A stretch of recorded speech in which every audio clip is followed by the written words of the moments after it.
YouTube channel पर आप लोगों का एक बार फिर से स्वागत है। मैं धनुज और मैं आपका अपने यूट्यूब चैनल पर एक बार फिर से स्वागत करता हूं। देखो दोस्तों, जो पिछली वीडियो जो हम प्लस टू की लेके आए थे उसका एक पार्ट हम कर चुके हैं, यानी कि 5.2 जो एक्सरसाइज थी उसके 5 क्वेश्चन हमने कर लिए थे।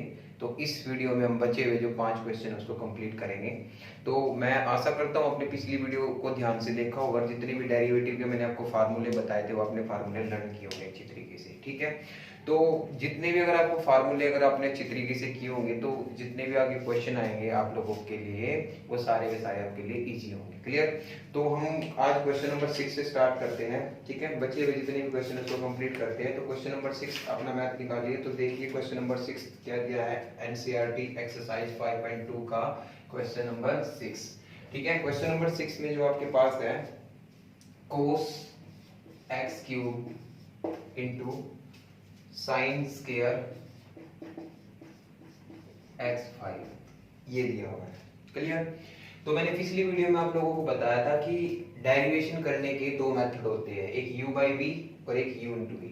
तो ये दो फंक्शन है, दोनों मल्टीप्लाई में, इसका मतलब यहाँ पे जो आपका डेरिवेटिव का फॉर्मूला लगेगा वो क्या लगेगा, u इंटू वी का डेरिवेटिव का फॉर्मूला लगेगा। क्लियर? इसमें क्या होता है दोस्तों, आपको पता है कि हम फर्स्ट फंक्शन का डेरिवेटिव करेंगे, सेकंड को एज इट इज रख देंगे, प्लस आप फर्स्ट को एज इट इज रख दोगे और सेकंड का क्या कर देंगे, डेरिवेटिव। तो ऐसे ही इसको ब्रेक डाउन कर दीजिए।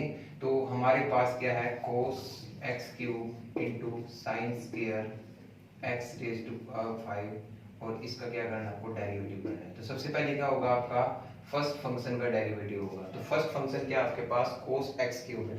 तो cos x क्यूब में आपको सबसे पहले क्या दिखाई दे रहा है cos x क्यूब में आपको क्या दिखाई दे रहा है, सबसे पहले cos दिखाई दे रहा है। तो मुझे cos का डेरिवेटिव करना है। तो cos का डेरिवेटिव क्या होता है, sin x क्यूब, किसका, माइनस का, और फिर किसका डेरिवेटिव होगा, x क्यूब का भी तो होगा। तो x क्यूब का जो डेरिवेटिव होगा वो कितना होगा, 3x स्क्वायर। क्लियर? और इसको एज इट इज रखेंगे, सेकंड फंक्शन आपका एज इट इज होगा, यानी कि sin square x raise to power 5 plus. Clear? अब इसको एज इट इज रखेंगे, cos x क्यूब को फिर से आप एज इट इज रखोगे cos x क्यूब को। ठीक है, अब इसका डेरिवेटिव होगा। अब सबसे पहले आपको क्या दिखाई दे रहा है, sin square x raise to power 5 दिखाई दे रहा है, यानी कि पहले आपको पावर दिखाई दे रही है। तो पावर का करेंगे, तो पावर का डेरिवेटिव होगा, कितना होगा, 2। ठीक है, 2 आगे आएगा, एक माइनस हो जाएगा पावर में, sin x raise to power 5। ठीक है, अब साइन का होगा दोस्तों, किसका होगा, साइन का। साइन का डेरिवेटिव क्या होता है, cos और x raise to power 5। Clear? दिखाई दे रहा है cos x raise to power 5 और फिर x रेज़ टू पावर 5 का भी करेंगे तो कितना होगा आपका 5x रेज़ टू पावर 4। कुछ नहीं है, सिंपल एक चेन रूल लगाना है। चेन रूल मैंने आपको बताया था, सबसे पहले इसका डेरिवेटिव होगा, फिर इसका x क्यूब का डेरिवेटिव होगा, इसको एज इट इज रख देंगे। ठीक है, फर्स्ट फंक्शन को यहाँ पे एज इट इज होगा, सेकंड का डेरिवेटिव करेंगे पहले पावर, फिर ये sin x raise to power 5 और sin का डेरिवेटिव क्या होता है, cos x raise to power 5 और x रेज़ टू पावर 5 का कितना हो जाएगा, 5x पावर 4। क्लियर? तो सबसे पहले आप इसको आगे ले आए क्योंकि प्लस में है, तो 5 इंटू 2 कितना होगा आपका 10। ठीक है, 10x रेज़ टू पावर 4। और अब ट्रिग्नोमेट्री फंक्शन को लगा दो उसके साथ में। अगर आप ध्यान दोगे यहाँ पे तो क्या है, cos x क्यूब। ठीक है, क्या है आपके पास, cos x क्यूब इंटू में, ठीक है, इंटू में sin x5 cos x5 plus minus. ठीक है, क्या होगा, माइनस। अब इसको लिखेंगे एज इट इज, क्या होगा, पहले क्या आएगा, 3x स्क्वायर, ठीक है, sin x क्यूब और sin square x raise to power 5। ये आपका आंसर होगा। ठीक है, ठीक है, तो ये आपका क्या होगा, आंसर होगा। तो आपको लग रहा होगा कि पता नहीं क्या इतना बड़ा सा क्वेश्चन है, बट बहुत आसान है। अगर आपने चेन रूल किया होगा तो बहुत आसान होगा आपके लिए, कोई मुश्किल नहीं आएगी। एक दो बार ट्राई करना खुद से तो हो जाएगा। नेक्स्ट क्वेश्चन की ओर बढ़ते हैं, क्वेश्चन नंबर 7 की ओर देखते हैं। दोस्तों इसमें क्या होगा स्टूडेंट्स, आपके लिए जो आंसर होंगे ना उसको मैचिंग करना जरूरी होता है। कई बार एग्जामिनर आंसर का सॉल्यूशन जो होता है ना, मैथ में आंसर होता है उसी के अनुसार चेक करता है, तो आंसर मैच करना भी जरूरी है। तो आंसर थोड़ा ध्यान से आंसर मैच होना जरूरी होना चाहिए, ठीक है। तो क्वेश्चन नंबर 7 की ओर बढ़ते हैं। क्वेश्चन नंबर 7 आप लोगों को क्या दिया है, 2 under root cot x square दिया हुआ है, क्लियर। तो सबसे पहले आपको यहाँ पे क्या दिखाई दे रहा है, रूट दिखाई दे रहा है मुझे। अब मैंने आपको, अगर आपको अपनी पिछली वीडियो को ध्यान से देखा होगा तो मैंने आपको बताया था कि रूट एक्स का डेरिवेटिव क्या होता है। तो चीजें बार बार आएंगी, मैं आपको फिर बता रहा हूँ, आप वीडियो को ध्यान से देखें और आप इसको ध्यान से करें। रूट एक्स का डेरिवेटिव मैंने आपको क्या बताया था, 1/2 रूट एक्स बताया था। क्या बताया था, 1/2 रूट एक्स, ठीक है। तो अब आप इसको जो अंदर लिखा हो इसको रूट, इसको x की तरह ट्रीट कीजिए। तो अगर इसको आप x की तरह ट्रीट करेंगे तो क्या है, रूट x है। रूट x का डेरिवेटिव बताया मैंने 2 रूट x, बट x नहीं है, x की जगह क्या है, कोट x स्क्वायर, और डेरिवेटिव होगा दोबारा से किसका, इस फंक्शन का, कोट x स्क्वायर का, क्लियर। तो अच्छा क्वेश्चन है, ध्यान से देखना, ठीक है। 2 से आपका 2 कैंसिल होगा, यहाँ पे क्या बचा आपका, रूट कोट एक्स स्क्वायर। अब इसका डेरिवेटिव हुआ, कोट का डेरिवेटिव क्या होता है, मैंने आपको बताया था, कोट का डेरिवेटिव होता है माइनस की कोसिकेंट स्क्वायर एक्स स्क्वायर, ठीक है। फिर डेरिवेटिव दोबारा से होगा किसका, एक्स स्क्वायर का। चेन रूल लगेगा, लास्ट तक आपको करते रहना है इसको जब तक सोल्व नहीं होगा, ठीक है। माइनस की कोसिकेंट स्क्वायर एक्स स्क्वायर, ठीक है, अपॉन में एस को ऐसे लिख दो, और डेरिवेटिव इसका कितना होता है, 2x। तो अब इसको कैसे लिख सकते हो, माइनस के 2x cosecant square x square upon में root cot x square, clear, root cot x square.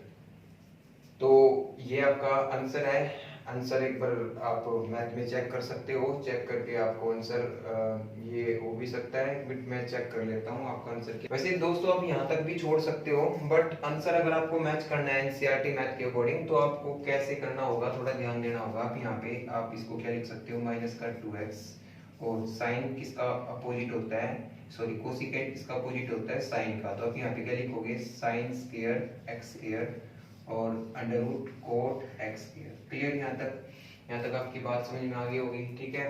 तो आ रहा है ना तो कितना होगा भाई आपका, माइनस का 2x अपॉन में, ठीक है, साइन स्क्वायर एक्स स्क्वायर। अगर आप कोट को आप क्या लिख सकते हो, कोट को आप लिख सकते हो क्या, कोस अपॉन में कोस एक्स स्क्वायर अपॉन में साइन एक्स स्क्वायर। कोट क्या होता है, कोस अपॉन में साइन होता है ना, तो क्या हो जाएगा, कोस एक्स स्क्वायर अपॉन में साइन एक्स स्क्वायर, क्लियर, ठीक है। अब ये आपको पता है इसकी पावर कितनी है, यहाँ पे हाफ, और इसकी पावर कितनी है, 2। तो हाफ पावर ये 2 पावर, ये हाफ पावर। तो आपको पता है अगर आप इसको अंदर लेके जाओगे ना, किसी को भी याद रखना है बात, अगर किसी को भी आप रूट के अंदर लेके जाते हो तो जितनी भी पावर होती है उसकी डबल हो जाती है, ठीक है। वैसे आप इसको अंदर लेके जाओगे तो कितना हो जाएगा, इसकी पावर कितनी होगी, साइन की पावर 4 होगी एक्स स्क्वायर, और कोस एक्स स्क्वायर और अपॉन में क्या होगा, साइन एक्स स्क्वायर। यहाँ तक बात समझ में आई, ठीक है। तो इसकी एक पावर, इसकी 4 पावर, तो कितनी बचेगी यहाँ पे, 3। तो कितनी बचेगी भाई यहाँ पे, 3, ठीक है। यहाँ तक बात समझ में आई, ठीक है भाई। तो आगे क्या होगा, आगे यहाँ पे देखो इसकी पावर 3 है, और इसकी 3 पावर को अगर मैं 2 पावर बाहर निकालना चाहता हूँ, जैसे 2 से 4 हुई थी, तो अगर बाहर आती है तो 2 से हाफ हो जाएगी, मतलब 1 हो जाएगी। तो बाहर कितना आएगा आपका, अब बाहर कितना आएगा, साइन एक्स स्क्वायर, और अंदर कितना बचेगा आपके पास, अंदर बचेगा साइन, क्योंकि 2 पावर तो बाहर गई, एक तो अंदर ही है, साइन एक्स स्क्वायर और कोस एक्स स्क्वायर, क्लियर। अब आपकी एक आइडेंटिटी होती है बहुत प्यारी सी, साइन 2x की। साइन 2x की आइडेंटिटी होती है, वो यहाँ पे ड्राइव करके दिखाई गई है, 2 sin x cos x, वो यहाँ पे ड्राइव करने की कोशिश की गई है। तो आप उसको ड्राइव करोगे तो आपको पता है यहाँ किस चीज की कमी है, 2 की। 2 का मतलब अगर यहाँ पे 2 लगाएगा मतलब क्या है कि √2, अब तो आपको √2 से नीचे भी मल्टीप्लाई करना पड़ेगा तो √2 से ऊपर भी मल्टीप्लाई करना पड़ेगा। अब आपका फाइनल आंसर आ चुका है दोस्तों, देखो ध्यान से, माइनस का 2√2x अपॉन में, ठीक है, साइन एक्स स्क्वायर, और ये आइडेंटिटी बन गई आपकी क्या, 2 sin x cos x की। तो क्या आइडेंटिटी बनेगी आपकी, साइन 2x, x नहीं है यहाँ पे, x की जगह क्या है, x square. This is your answer. तो ये एनसीईआरटी मैथ के अकॉर्डिंग आपका आंसर है, आप मैच कर सकते हो। तो वैसे कोई प्रॉब्लम नहीं थी यहाँ तक, बट कुछ जो एग्जामिनर होते हैं वो चेक करते हैं कंप्लीट, तो आपके मार्क्स कट सकते हैं, ठीक है। तो थोड़ा आपको ट्राई करोगे तो ये हो सकता है, बड़ा इजी है, ठीक है, ज्यादा मुश्किल नहीं है। जैसे यहाँ पे 2 था तो अंदर जाएगी 4, 4 से 4 थी, एक पावर कट चुकी है 3, तो 2 को बाहर निकाल लेते, 2 का बाहर निकालना मतलब क्या होगा, 1 आएगा, अंडर रूट के ऊपर 1 आएगा, और इसको एक आइडेंटिटी का रूप देने के लिए √2 से यहाँ मल्टीप्लाई, √2 से यहाँ मल्टीप्लाई, तो फाइनल आपका आंसर ये होगा। क्लियर, बहुत अच्छा क्वेश्चन था, तो आप इसको बड़ी इजीली बना सकते हो। क्लियर, तो बढ़ते हैं अगले क्वेश्चन की ओर। क्वेश्चन नंबर 8, ध्यान से देखो क्या दिया हुआ है मैथ में। क्वेश्चन नंबर 8 जो है बंद कर दीजिए, ठीक है, कोस √x ये दिया हुआ है, बड़ा ही इजी सा क्वेश्चन है, बहुत ज्यादा इजी क्वेश्चन है, अब तक के जितने क्वेश्चन थे, ठीक है, उनमें से एक इजी क्वेश्चन है, ठीक है। तो cos x में आपको सबसे पहले क्या दिखाई दे रहा है, cos दिखाई दे रहा है। cos का डेरिवेटिव क्या होता है आपको पता है, sin x की जगह क्या लिख देंगे, √x, फिर d/dx होगा किसका, √x का। √x का डेरिवेटिव मैंने आपको बताया है दोस्तों, याद रखो, ये काम आएगा आपके, ठीक है। ये आपका फाइनल आंसर। क्लियर, आप आंसर मैच करके देख सकते हो, आंसर मैच करोगे तो आपको आंसर क्या है, यही आपका आंसर गिवन है। क्लियर, ठीक है। तो आगे यहाँ तक आपको समझ में आ गया होगा, होल्ड कर दे। तो अब आपके 2 लास्ट क्वेश्चन बचते हैं, और 2 जो लास्ट क्वेश्चन है वो आपके चेक द डिफरेंशिएबिलिटी को चेक करना है, डिफरेंशिएबिलिटी को चेक करना है, डिफरेंशिएबिलिटी को चेक करना है। डिफरेंशिएबिलिटी को चेक कैसे करेंगे भाई, जैसे मैंने आपको 5.1 एक्सरसाइज नहीं कराई, ठीक है, उसमें हम कॉन्टिन्यूटी को चेक करेंगे, बट इसमें हम क्या करेंगे, डिफरेंशिएबिलिटी को चेक करेंगे, ठीक है। तो डिफरेंशिएबिलिटी को हम चेक करेंगे, इसके लिए एक फार्मूला होता है, याद रखना है, एफ डेरिवेटिव एक्स का एक फार्मूला होता है। क्या फार्मूला है, f x plus h, sorry पहले limit s tends to 0, f function x plus h minus f x upon में एच, ये आपका फॉर्मूला है, याद रखना, काम आएगा, ठीक है। तो क्वेश्चन देखो ध्यान से, क्या प्रूव करना है आपको, प्रूव करना है कि एफ एक्स जो दिया हुआ है आपका 9th क्वेश्चन में, मैं लिख देता हूँ, ठीक है। क्वेश्चन नंबर 9 में आपका जो एफ एक्स दिया हुआ है वो क्या है, मोड एक्स माइनस 1 दिया हुआ है। क्लियर, और आपको डिफरेंशिएबल, नॉट डिफरेंशिएबल शो करना है, नॉट डिफरेंशिएबल शो करना है किसके ऊपर, एक के ऊपर, ठीक है। तो आपको चेक करनी है differentiability at x is equal to 1 पे चेक करनी है, ठीक है। तो दोस्तों कभी भी डिफरेंशिएबिलिटी चेक करनी होगी तो आपको 2 लिमिट लेनी पड़ेगी, left hand differentiability, left hand differentiability, ठीक है। लेफ्ट हैंड डिफरेंशिएबिलिटी में फॉर्मूला वही लगेगा, बस थोड़ी सी चेंज हो जाएगा। क्या, एफ डेरिवेटिव एक्स निकालने का फार्मूला क्या बताया मैंने आपको, लिमिट h टेंड्स टू 0, अगर लेफ्ट हैंड की बात करेंगे तो 0 माइनस लगाएंगे, और फंक्शन क्या होगा, F x plus h minus x upon में h। क्लियर, मतलब क्या है कि अब आपको x की जगह क्या रखना होगा, x प्लस h रखना होगा, ठीक है। तो रख दीजिए limit h tends to 0 minus, अगर आप x की जगह इसको रखोगे तो कितना होगा, x प्लस h माइनस 1, और x को रखोगे तो ये है ही है x माइनस 1, और h एज इट इज। यहाँ तक बात समझ में आई, ठीक है, यहाँ तक बात समझ में आई आपके। तो अब हम क्या करेंगे, किस पे चेक करनी है, at x is equal to 1 पे चेक करनी है, किसके ऊपर चेक करनी है, at x is equal to 1 के ऊपर चेक करनी है। तो 1 रख दो यहाँ पे, x की जगह क्या रख देंगे, 1, x की जगह 1 रखेंगे तो limit h tends to 0 minus 1 plus h minus 1 और 1 माइनस 1। क्लियर, यहाँ तक h माइनस 1 से प्लस 1 कैंसिल, -1 से +1 कैंसिल, तो यहाँ पे क्या बचा आपके पास, limit s tends to 0 minus आ रहा है, ठीक है। h मोड ऑफ h वहां तो 0 हो गया और यहाँ पे क्या होगा h, क्लियर। तो अब आपको देखो ये क्या है, लेफ्ट मोड का मतलब क्या होता है, मोड का मतलब क्या होता है, मोड में दो वैल्यू होती है, माइनस को भी क्या कर देगा प्लस, और प्लस को तो प्लस होता ही है। अब अगर लेफ्ट की बात करूंगा मैं, जीरो से लेफ्ट की बात, जो नंबर लाइन में देखो जीरो से लेफ्ट में क्या होता है माइनस, मतलब h की वैल्यू क्या होगी माइनस होगी, तो माइनस h, क्लियर, अपॉन में h। यहाँ तक बात समझ में आई।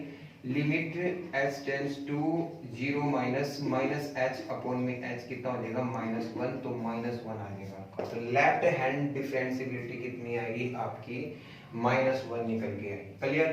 तो अब हम निकाल लेंगे right hand differentiability. Right hand differentiability कैसे चेक करेंगे, बिल्कुल same as it is, f derivative x का फार्मूला होता है limit h tends to 0 plus, ठीक है, f x plus h minus, ठीक है, माइनस एफ एक्स अपॉन में एच, क्लियर, ठीक है। तो अब यहाँ पे limit h tends to 0 plus रख दीजिए, क्या रखेंगे, फंक्शन वो है आपका, फंक्शन के अंदर इसको जब हम रखेंगे तो कितना होगा x प्लस एच माइनस 1 और f x की जगह वो है ही आपका fx, वही तो है आपका, ठीक है, अपॉन में h, क्लियर बात, यहाँ तक बात समझ में आई, ठीक है।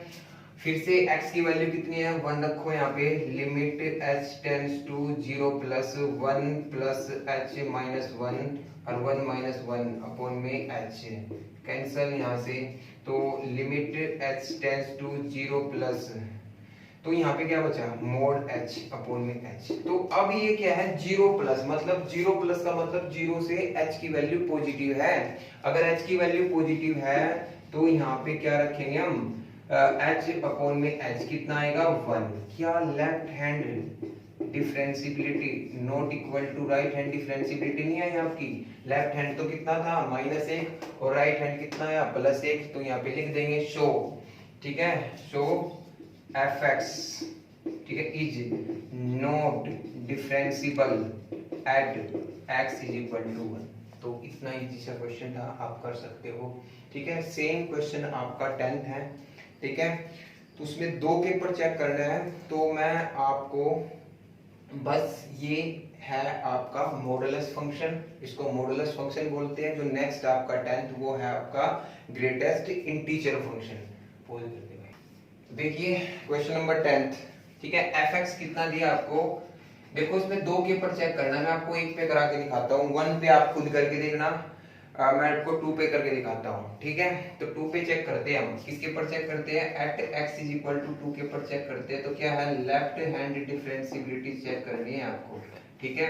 तो फंक्शन क्या है, f डेरिवेटिव x निकालना है, लिमिट h टेंड्स टू 0, ठीक है, f x plus h minus f x upon में एच, क्लियर यहाँ तक, ठीक है। पुट कर दीजिए, पुट कर दीजिए, लेफ्ट हैंड में माइनस रखना भैया, limit h tends to 0 minus, ठीक है जी। तो रख दो यहाँ पे, तो क्या रखेंगे, ये रखेंगे एक्स प्लस एच, ठीक है जी, और ये ग्रेटेस्ट इंटीजर फंक्शन बोलते हैं इसको, और अपॉन में कितना है भैया आपका h। x की वैल्यू पुट कर दो इसमें, x की वैल्यू पुट कर देंगे, x की वैल्यू है कितनी 2 प्लस h, और ये कितना हो जाएगा आपका 2 अपॉन में h। तो एक बात याद रखना मेरे भाई, ग्रेटेस्ट इंटीजर क्या होता है, ग्रेटेस्ट इंटीजर का मतलब होता है कि आप जैसे यहाँ पे 2.5 लिखा हुआ है, तो आप इंटीजर वैल्यू लो, पॉइंट के बाद वाली वैल्यू छोड़ दो, क्लियर। जैसे मैंने यहाँ पे 2.5 लिखा था, तो इसका आंसर कितना आएगा 2। अगर मैं यहाँ पे 2.9 लिखता तब भी कितना आता है 2, बट अगर मैं 1.9 लिखूंगा तो कितना आएगा 1 आएगा। तो वही प्रोसेस, वही थॉट प्रोसेस यहाँ पे लगेगी आपकी, कैसे, अब इसका मतलब मैंने अभी बताया था, इसका मतलब क्या है, h की वैल्यू नेगेटिव है, अगर 2 में से कुछ भी माइनस करोगे, 3 अक्सा भी, तो इसका मतलब मान लो आपने a0, इसमें से h की वैल्यू आपने क्या मान ली, माइनस के 0.0001 मान ली, और 2 में से अब इसको माइनस करें 0.0001 को, तो कितना बचेगा 1.99,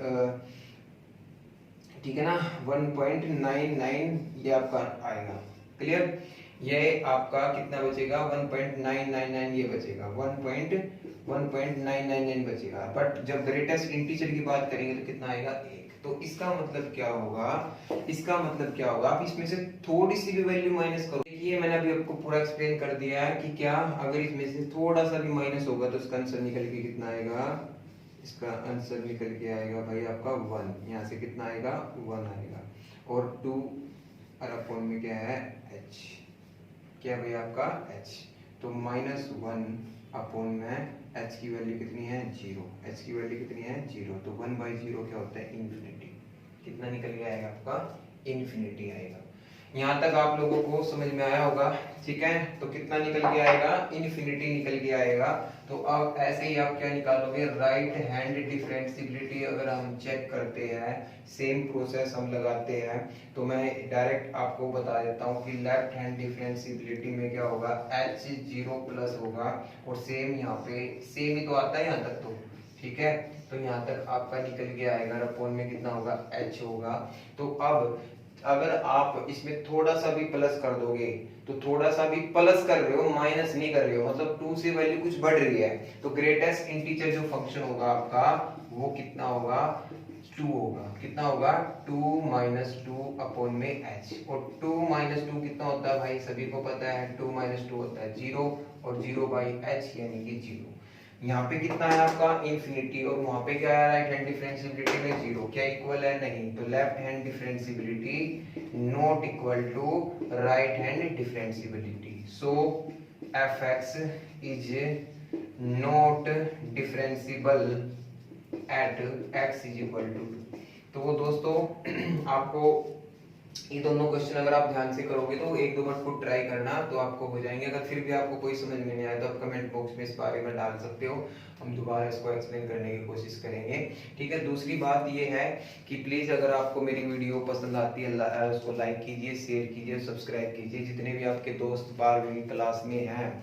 और हम इस चैनल पर 10th की, 12th की, 11th की स्पेशल जो मैथ्स होता है, मैथ्स, ठीक है, उसकी वीडियो डालने की, जितने भी कॉम्पिटिटिव विषय हैं उसकी वीडियो, मैथ्स की वीडियो डालेंगे। और साथ में अभी हम आपकी जीके की वीडियो भी लेके आने वाले हैं, जिसमें हम जीके कॉम्पिटिटिव एग्जाम के लिए जीके होती है, आपकी साइंस होती है, साइंस की कुछ वीडियो डालेंगे, ठीक है। तो आप इस चैनल को सब्सक्राइब करो, आपका इसमें कोई ना कोई आपका बहुत ज्यादा बेनिफिट होगा, ठीक है। तो मिलते हैं हम नेक्स्ट वीडियो में, ठीक है।